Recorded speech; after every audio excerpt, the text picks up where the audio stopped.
Sebanyak 26 pejabat eselon 2 di Kabupaten Bangli direncanakan ikut uji kompetensi. Kabarnya, uji kompetensi diadakan sehubungan adanya rencana Bupati Sang Nyoman Sedana Arte melaksanakan rotasi pejabat. Pejabat eselon 2 yang bakal diuji kompetensi mulai dari kepala dinas, kepala badan hingga sekda. Waktu pelaksanaannya belum pasti, namun PMK Bangli saat ini sudah berproses melakukan persiapan.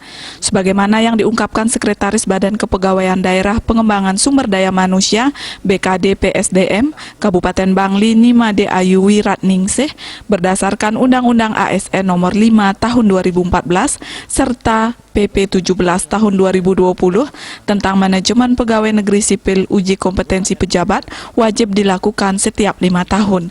Hasil uji kompetensi itu nantinya harus diserahkan ke Komisi Aparatur Sipil Negara ASN.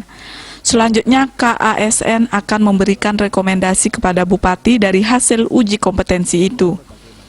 Wiratningsih mengatakan untuk pelaksanaan uji kompetensi pejabat eselon 2 di Bangli, Pemkab sudah bersurat ke KASN.